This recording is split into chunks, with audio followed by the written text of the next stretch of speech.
प्रसन्नाङ्गरागं प्रभाकाञ्चनाङ्गं जगद्भीतिशौर्यं तुषाराद्रिधैर्यम् तृणीभूतहेतिं रणोद्यद्विभूतिं भजे वायुपुत्रं पवित्राप्तमित्रम्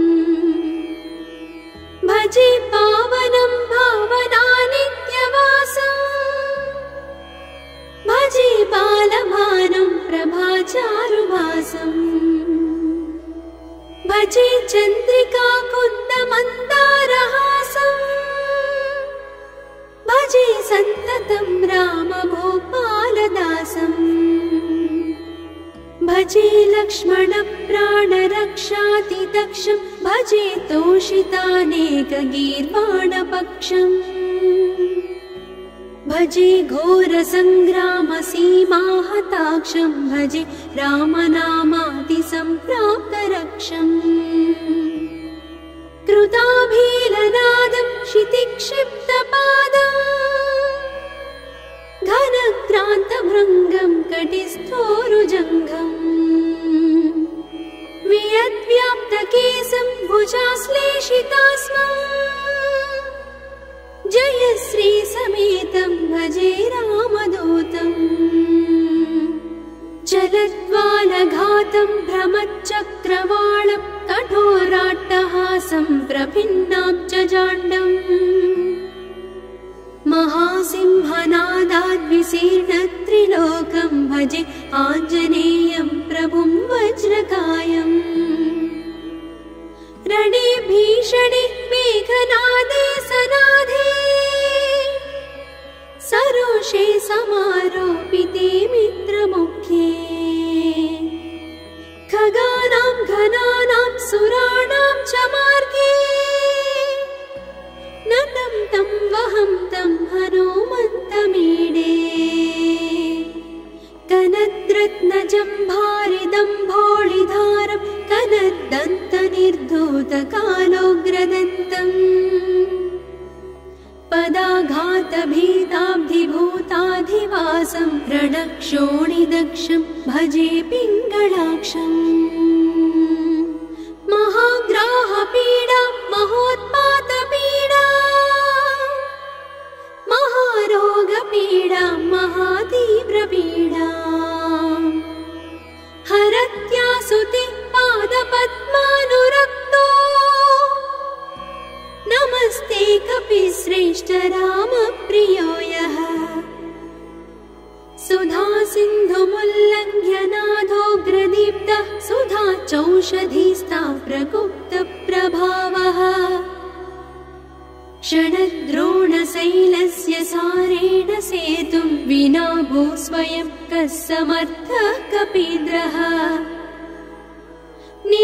निरातङ्कमाविश्य लङ्कां विसङ्गो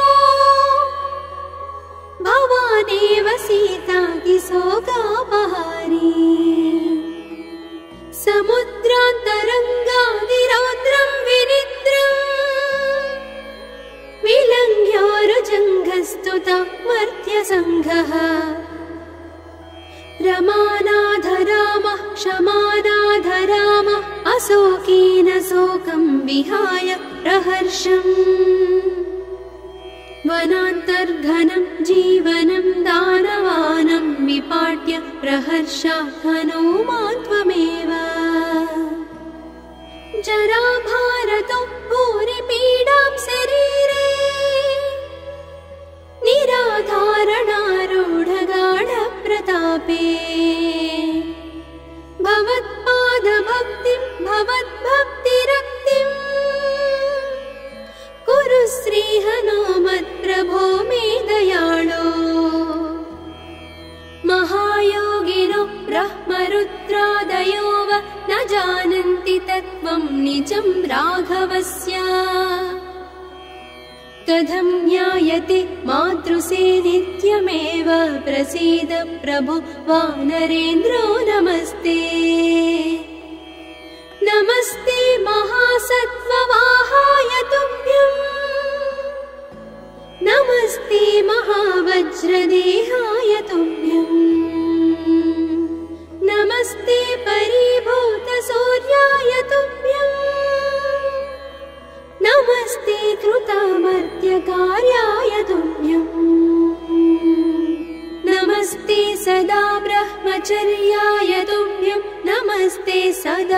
वायुपुत्राय तुभ्यम् नमस्ते सदा पिङ्गलाक्षाय तुभ्यं नमस्ते सदा रामभक्ताय तुभ्यम् हनुमद्भुजङ्गप्रयातं प्रभाते प्रदोषेऽपि वाचार्थरात्रेऽपि मर्त्यः पठन्नस्नतोऽपि प्रमुक्ताघजालः सदा सर्वदा रामभक्तिं प्रयाति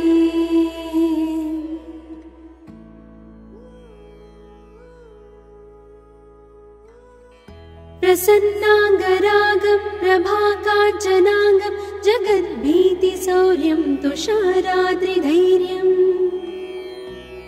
तृणीभूतहेतिं रणोद्यद्विभूतिं भजे वायुपुत्रं पवित्राप्तमित्रम् भजे पावनं भावनानित्यवासम् भजे बालभानुं प्रभाचारुभासम् भजे चन्द्रिकाकुन्दमन्दारहासम् भजे सन्ततं रामभूपालदासम् भजे लक्ष्मणप्राणरक्षातिदक्षं भजे तोषितानेकगीर्वाणपक्षम् भजे घोरसङ्ग्रामसीमाहताक्षं भजे रामनामातिसम्प्राप्तरक्षम् कृताभीलनादं क्षितिक्षिप्तपादम् घनक्रान्तभृङ्गं कटिस्थोरुजङ्घम् वियद्व्याप्तकेशं भुजाश्लेषितास्मम् जयश्रीसमेतं भजे रामदूतम् जलद्वालघातं भ्रमच्चक्रवालं कठोराट्टहासं प्रभिन्नाब्जजाण्डम् महासिंहनादाद्विशीर्णत्रिलोकं भजे आञ्जनेयं प्रभुं वज्रकायम् रणे भीषणे मेघनादे सनाधे सरोषे समारोपिते मित्रमुख्ये खगानां घनानां सुराणां च मार्गे नतं तं वहं तं हनुमन्तमीडे कनद्रत्नजम्भारिदम्भोळिधारं कनद्दन्तनिर्धूतकालोग्रदन्तम् पदाघातभीताब्धिभूताधिवासं रणक्षोणिदक्षं भजे पिङ्गलाक्षम् महाग्राहपीडा महोत्पातपीडा महारोगपीडा महातीव्रपीडा हरत्यासुते पादपद्मानुरक्तो नमस्ते कपिश्रेष्ठ रामप्रियो यः सुधा सिन्धुमुल्लङ्घ्य नाथोग्रदीप्तः सुधा चौषधीस्ता प्रगुप्तप्रभावः षडद्रोणशैलस्य सारेण सेतुं विना भूस्वयं कः समर्थः कपीन्द्रः निरातङ्कमाविश्य लङ्कां विसङ्को भवानेव सीतातिशोकापहारी समुद्रान्तरङ्गादिरौद्रं विनिद्रम् विलङ्घ्योरुजङ्घस्तुता मर्त्यसङ्घः रमानाथ रामः क्षमानाथ रामः अशोकेन शोकं विहाय प्रहर्षम् वनान्तर्घनं जीवनं दानवानं विपाट्य प्रहर्षात् हनुमान् त्वमेव जराभारतो भूरिपीडां शरीरे निराधारणारूढगाढप्रतापे भवत्पादभक्तिं भवद्भक्तिरक्तिम्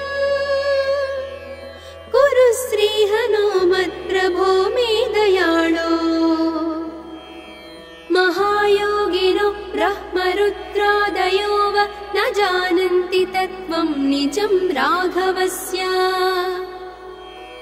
कथं ज्ञायते मातृसे नित्यमेव प्रसीद प्रभो वानरेन्द्रो नमस्ते नमस्ते महासत्त्ववाहाय तुभ्यम् नमस्ते महावज्रदेहाय तुभ्यम् नमस्ते परिभूतसूर्याय तुभ्यम् नमस्ते कृतामर्त्यकार्याय तुभ्यम् नमस्ते सदा ब्रह्मचर्याय तुभ्यम् नमस्ते सदा वायुपुत्राय तुभ्यम् नमस्ते सदा पिङ्गळाक्षाय तुभ्यम् नमस्ते सदा रामभक्ताय तुभ्यम् हनुमद्भुजङ्गप्रयातं प्रभाते प्रदोषेऽपि वाचार्थरात्रेऽपि मर्त्यः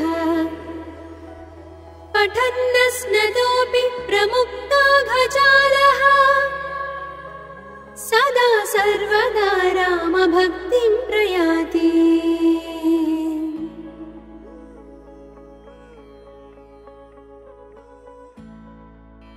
प्रसन्नाङ्गरागं प्रभाकाञ्चनाङ्गं जगद्भीतिशौर्यं तुषाराद्रिधैर्यम् तृणीभूतहेतिं रणोद्यद्विभूतिं भजे वायुपुत्रं पवित्राप्तमित्रम् भजे पावनं भावनानित्यवासम् भजे बालभानुं प्रभाचारुभासम् भजे चन्द्रिकाकुन्दमन्दारहासम् भजे सन्ततं रामभूपालदासम् भजे लक्ष्मणप्राणरक्षातिदक्षं भजे तोषितानेकगीर्वाणपक्षम् भजे घोरसङ्ग्रामसीमाहताक्षं भजे रामनामातिसम्प्राप्तरक्षम् कृताभीलनादं क्षितिक्षिप्तपादम् घनक्रान्तभृङ्गं कटिस्थोरुजङ्घम् वियद्व्याप्तकेशं भुजाश्लेषितास्मम् जयश्री समेतं भजे रामदूतम् चलद्वालघातं भ्रमच्चक्रवालं कठोराट्टहासं प्रभिन्नाब्जजाण्डम् महासिंहनादाद्विशीर्णत्रिलोकं भजे आञ्जनेयं प्रभुं वज्रकायम् रणे भीषणे मेघनादे सनादे सरोषे समारोपिते मित्रमुख्ये खगानां घनानां सुराणां च मार्गे नतं तं वहं तं हनुमन्तमीडे कनद्रत्नजम्भारिदम्भोळिधारं कनद्दन्तनिर्धूतकालोग्रदन्तम् पदाघातभीताब्धिभूताधिवासं रणक्षोणिदक्षं भजे पिङ्गळाक्षम् महाग्राहपीडा महोत्पातपीडा महारोगपीडा महातीव्रपीडा हरत्यासुते पादपद्मानुरक्तो नमस्ते कपिश्रेष्ठ रामप्रियो यः सुधा सिन्धुमुल्लङ्घ्य नाथोग्रदीप्तः सुधा चौषधीस्ता प्रगुप्तप्रभावः षडद्रोणशैलस्य सारेण सेतुं विना भूस्वयं कः समर्थः कपीन्द्रः निरातङ्कमाविश्य लङ्कां विसङ्गो भवानेव सीतातिशोकापहारी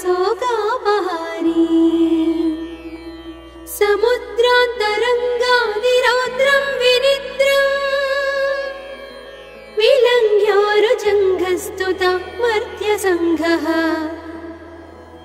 रमानाथ रामः क्षमानाथ रामः अशोकेन शोकं विहाय प्रहर्षम्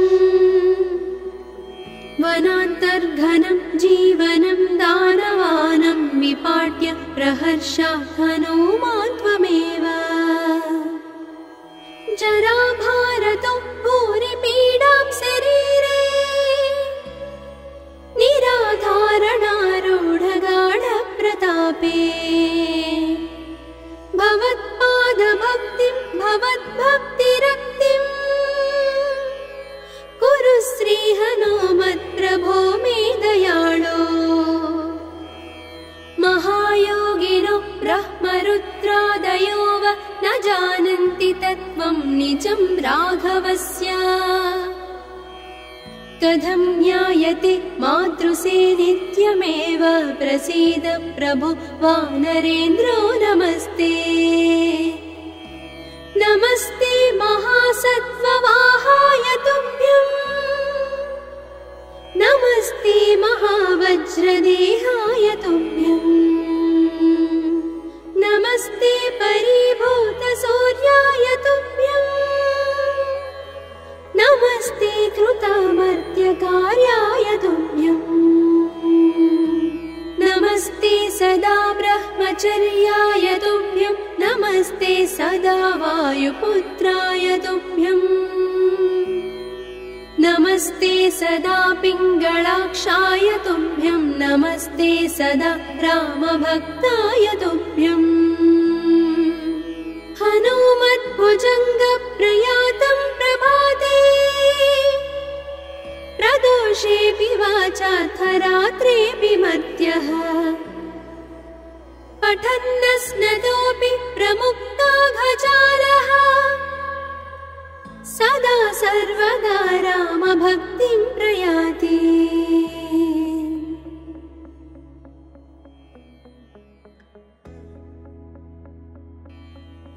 प्रसन्नाङ्गरागं प्रभाकाञ्चनाङ्गं जगद्भीतिशौर्यं तुषाराद्रिधैर्यम्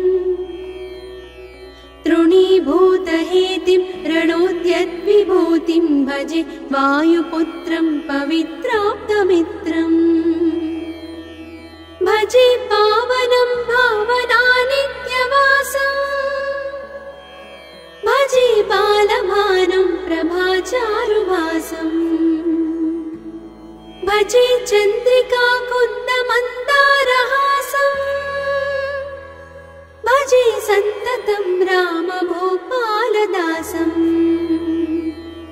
भजे लक्ष्मणप्राणरक्षातिदक्षं भजे तोषितानेकगीर्वाणपक्षम् भजे घोरसङ्ग्रामसीमाहताक्षं भजे रामनामातिसम्प्राप्तरक्षम् कृताभीलनादं क्षितिक्षिप्तपादम् घनक्रान्तभृङ्गं कटिस्थोरुजङ्घम् वियद्व्याप्तकेशं भुजाश्लेषितास्मम् जयश्री समेतं भजे रामदूतम् जलद्वालघातं भ्रमच्चक्रवालं कठोराट्टहासं प्रभिन्नाब्जजाण्डम् महासिंहनादाद्विशीर्णत्रिलोकं भजे आञ्जनेयं प्रभुं वज्रकायम् रणे भीषणे मेघनादे सनाधे सरोषे समारोपिते मित्रमुख्ये खगानां घनानां सुराणां च मार्गे नतं तं वहं तं हनुमन्तमीडे कनद्रत्नजम्भारिदम्भोळिधारं कनद्दन्तनिर्धूतकालोग्रदन्तम् पदाघातभीताब्धिभूताधिवासं रणक्षोणिदक्षं भजे पिङ्गळाक्षम् महाग्राहपीडा महोत्पातपीडा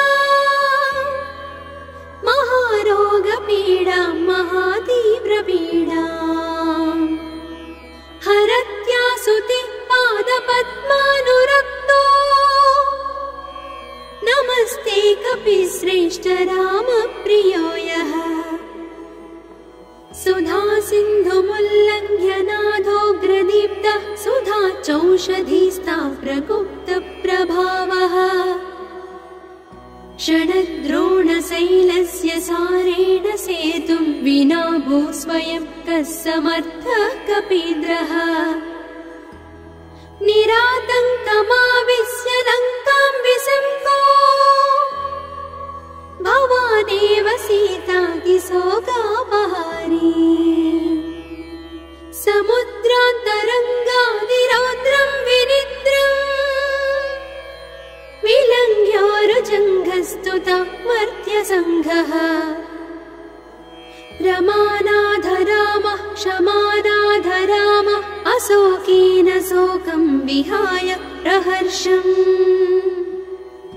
वनान्तर्घनं जीवनं दानवानं विपाट्य प्रहर्षात् हनूमान् त्वमेव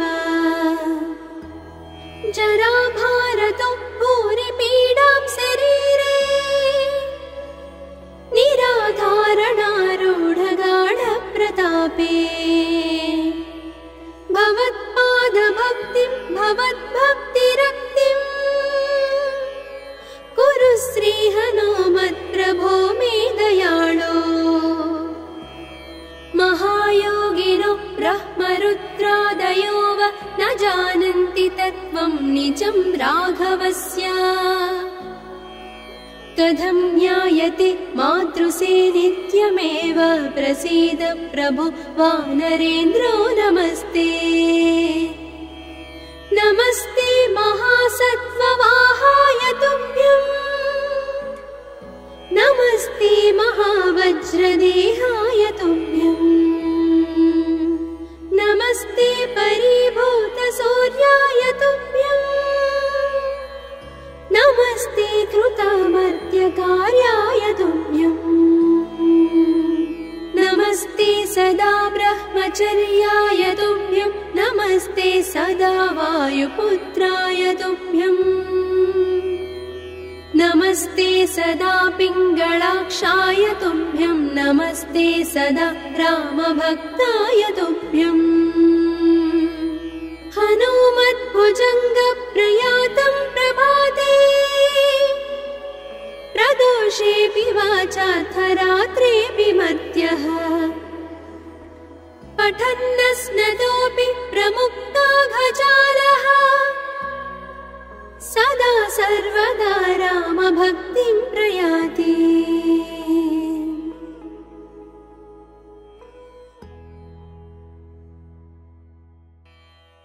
प्रसन्नाङ्गरागं प्रभाकाञ्चनाङ्गं जगद्भीतिशौर्यं तुषाराद्रिधैर्यम्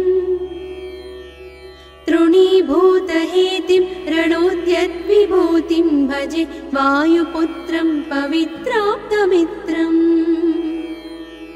भजे पावनं भावनानित्यवासम् भजे बालभानुं प्रभाचारुभासम् भजे चन्द्रिकाकुन्दमन्दारहासम् भजे सन्ततं रामभूपालदासम् भजे लक्ष्मणप्राणरक्षातिदक्षं भजे तोषितानेकगीर्वाणपक्षम् भजे घोरसङ्ग्रामसीमाहताक्षं भजे रामनामातिसम्प्राप्तरक्षम् कृताभीलनादं क्षितिक्षिप्तपादम् घनक्रान्तभृङ्गं कटिस्थोरुजङ्घम् वियद्व्याप्तकेशं भुजाश्लेषितास्मम् जय श्री समेतं भजे रामदूतम् जलद्वालघातं भ्रमच्चक्रवालं कठोराट्टहासं प्रभिन्नाब्जजाण्डम् महासिंहनादाद्विशीर्णत्रिलोकं भजे आञ्जनेयं प्रभुं वज्रकायम् रणे भीषणे मेघनादे सनादे समारोपिते मित्रमुख्ये खगानां घनानां सुराणां च मार्गे नतं तं वहं तं हनुमन्तमीडे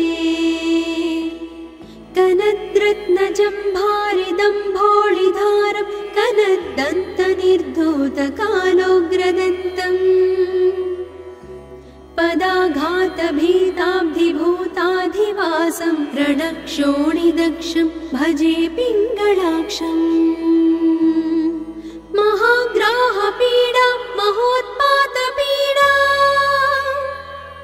महारोगपीडा महातीव्रपीडा हरत्यासुते पादपद्मानुरक्तो नमस्ते कपिश्रेष्ठ रामप्रियो यः सुधा सिन्धुमुल्लङ्घ्य नाथोग्रदीप्तः सुधा चौषधीस्ता प्रगुप्तप्रभावः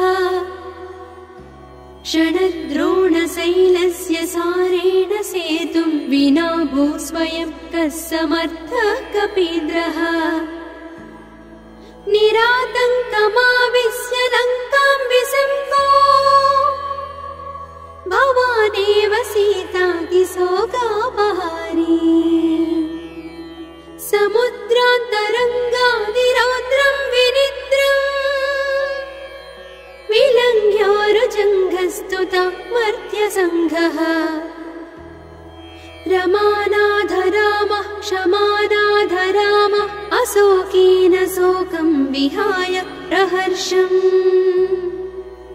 वनान्तर्घनं जीवनं दानवानं विपाट्य प्रहर्षात् हनुमान् त्वमेव जराभारतो भूरिपीडां शरीरे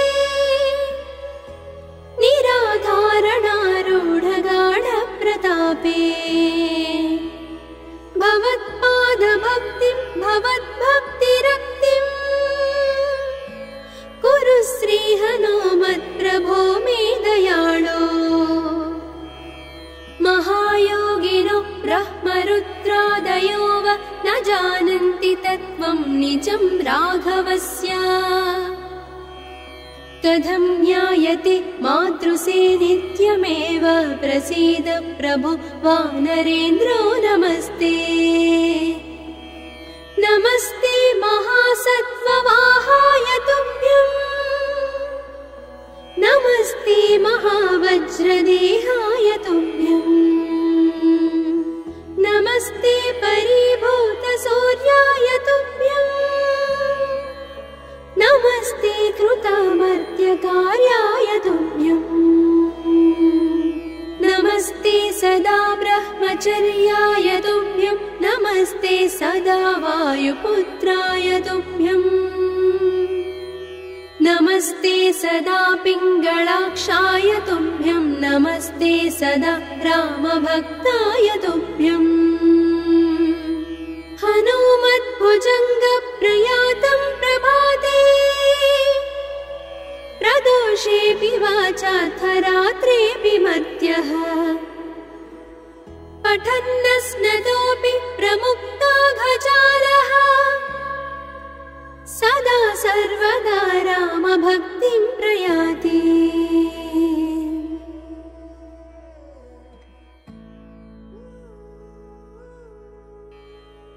प्रसन्नाङ्गरागं प्रभाकाञ्चनाङ्गं जगद्भीतिशौर्यं तुषाराद्रिधैर्यम्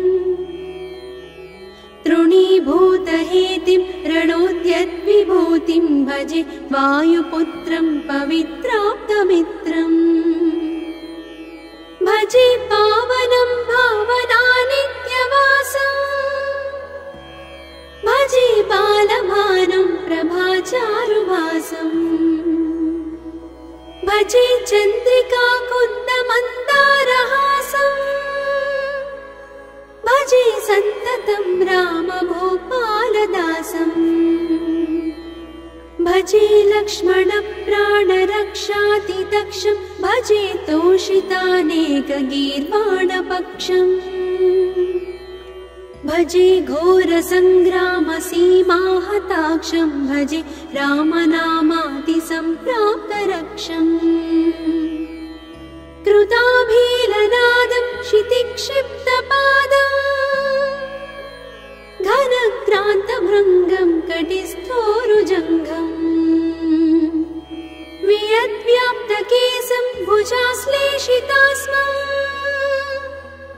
जयश्री समेतं भजे रामदूतम् चलद्वालघातं भ्रमच्चक्रवालं कठोराट्टहासं प्रभिन्नाब्जजाण्डम् महासिंहनादाद्विशीर्णत्रिलोकं भजे आञ्जनेयं प्रभुं वज्रकायम् रणे भीषणे मेघनादे सनाधे सरोषे समारोपिते मित्रमुख्ये खगानां घनानां सुराणां च मार्गे नतं तं वहं तं हनुमन्तमीडे कनद्रत्नजम्भारिदम्भोळिधारं कनद्दन्तनिर्धूतकालोग्रदन्तम् पदाघातभीताब्धिभूताधिवासं रणक्षोणिदक्षं भजे पिङ्गळाक्षम् महाग्राहपीडा महोत्पातपीडा महारोगपीडा महातीव्रपीडा हरत्यासुते पादपद्मानुरक्तो नमस्ते कपिश्रेष्ठ रामप्रियो यः सुधा सिन्धुमुल्लङ्घ्य नाथोग्रदीप्तः सुधा चौषधीस्ता प्रगुप्तप्रभावः षडद्रोणशैलस्य सारेण सेतुं विना भूस्वयं कः समर्थः कपीन्द्रः निरातङ्कमाविश्य लङ्कां विसङ्गो भवानेव सीतातिशोकापहारी समुद्रान्तरङ्गादिरौद्रं विनिद्रम् विलङ्घ्योरुजङ्घस्तुता मर्त्यसङ्घः रमानाथ रामः क्षमानाथ रामः अशोकेन शोकं विहाय प्रहर्षम् वनान्तर्घनं जीवनं दानवानं विपाट्य प्रहर्षात् हनुमान् त्वमेव जराभारतो भूरिपीडां शरीरे निराधारणारूढगाढप्रतापे भवत्पादभक्तिं भवद्भक्तिरक्तिम् कुरु श्रीहनुमत्प्रभो मे दयाळो महायोगिनो ब्रह्मरुद्रादयो वा न जानन्ति तत्त्वं निजं राघवस्य कथं ज्ञायते मातृसे नित्यमेव प्रसीद प्रभो वानरेन्द्रो नमस्ते नमस्ते महासत्त्ववाहाय तुभ्यम् नमस्ते महावज्रदेहाय तुभ्यम् नमस्ते परिभूतसूर्याय तुभ्यम् नमस्ते कृतामर्त्यकार्याय तुभ्यम् नमस्ते सदा ब्रह्मचर्याय तुभ्यं नमस्ते सदा वायुपुत्राय तुभ्यम् नमस्ते सदा पिङ्गळाक्षाय तुभ्यं नमस्ते सदा रामभक्ताय तुभ्यम् हनुमद्भुजङ्गप्रयातं प्रभाते प्रदोषेऽपि वाचार्थरात्रेऽपि मर्त्यः पठन्नस्नतोऽपि प्रमुक्ताघजालः सदा सर्वदा रामभक्तिं प्रयाति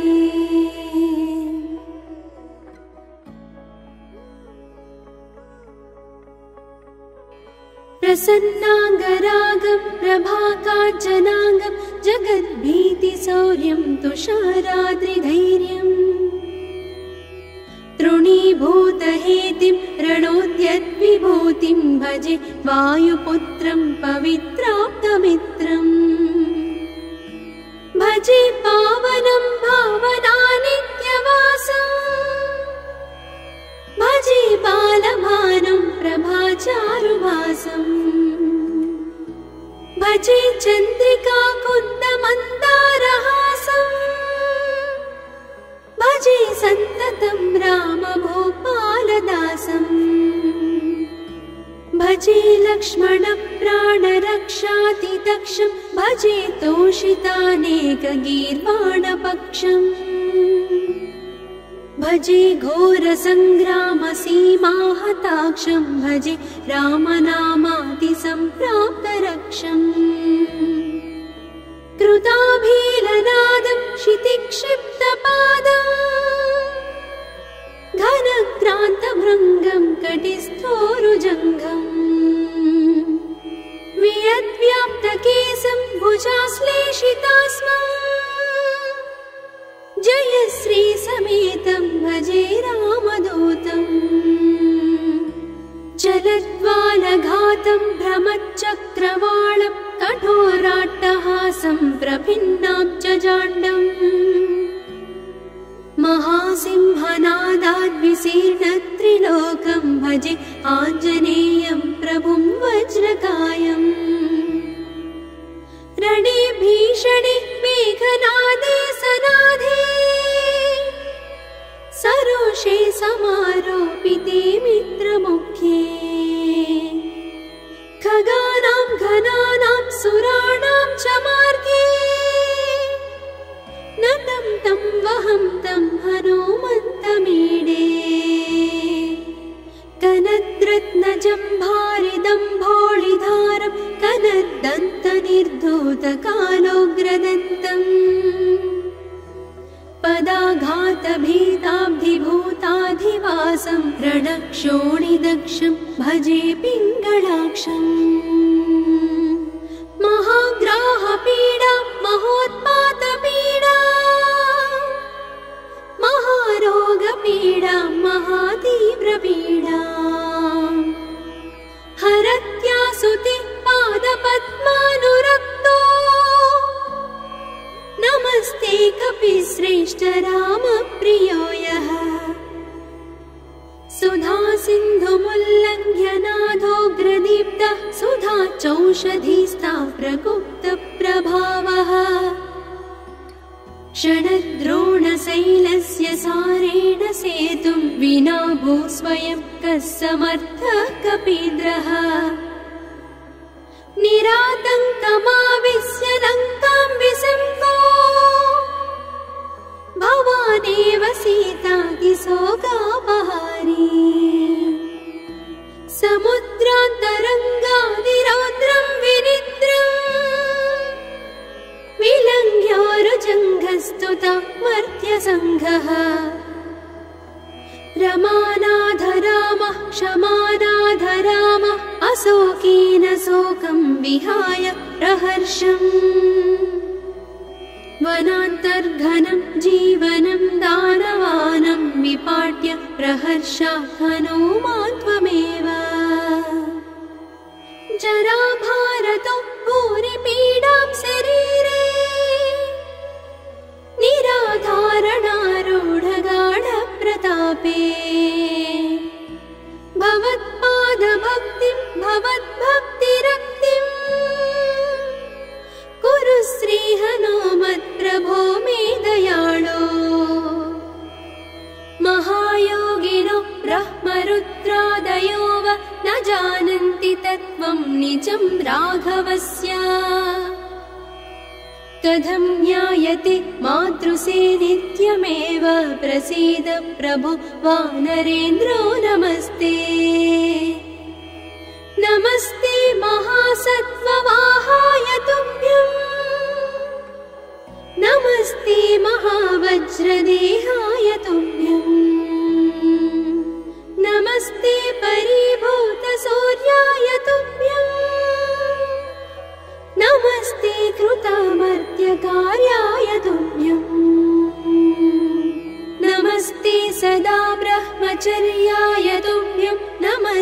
सदा वायुपुत्राय तुभ्यम् नमस्ते सदा पिङ्गलाक्षाय तुभ्यम् नमस्ते सदा रामभक्ताय तुभ्यम् हनुमद्भुजङ्गप्रयातं प्रभाते प्रदोषेऽपि वाचार्थरात्रेऽपि मर्त्यः पठन्नस्नतोऽपि प्रमुक्ताघजालः सदा सर्वदा रामभक्तिं प्रयाति।